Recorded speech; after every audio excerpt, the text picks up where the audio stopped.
அண்ணாமலை அவர்கள் வந்து அந்த தலைவர் பதவியில் இருக்கும்போது தினமும் ஒரு ப்ரெஸ் மீட், 2 ப்ரெஸ் மீட் அந்த லைம் லைட்லேயே இருந்தார். அந்த மாதிரி விஷயங்கள்லாம் போயிட்டு இருந்து இப்போ கொஞ்சம் சைலண்டாக இருக்க மாதிரி இருக்குது. சரியா ப்ரெஸ் மீட்ஸ் யாரும் மீட் பண்ணுறது இல்லை. அண்ணாமலை அவர்கள் தமிழ்நாட்டில் ஒரு செல்வாக்கு மிகுந்த தலைவராக இருக்கின்றார். அதனால் வந்து கட்சிக்கு தலைவர்னு ஒருத்தர் வந்துட்டதுனால இங்கே பிரஸையே சந்திக்க கூடாதுன்னு சொல்ல முடியாது.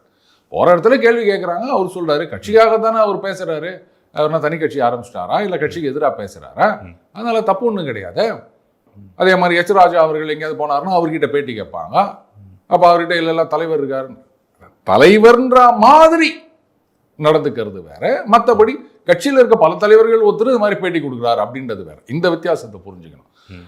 அண்டு முன்ன வந்து கட்சி தலைவராக பேட்டி கொடுத்திருந்தார். மற்றபடி இப்போ வந்து எங்கேயாவது போகிற இடங்கள்ல ஏதாவது ஒரு போராட்டமோ இல்லை ஏதோ ஒரு நிகழ்வோ அங்கே இருக்கும்போது பேட்டி கேட்டாலும் கொடுக்க போகிறாங்க. மற்றபடி கட்சி சார்பாக அதிகாரப்பூர்வமான பேட்டி அப்படின்றத மாதிரி அவர் கொடுக்கறதா முன்னாடி அந்த ஆளுமை இப்போ பார்க்க முடியறது இல்லைல்ல.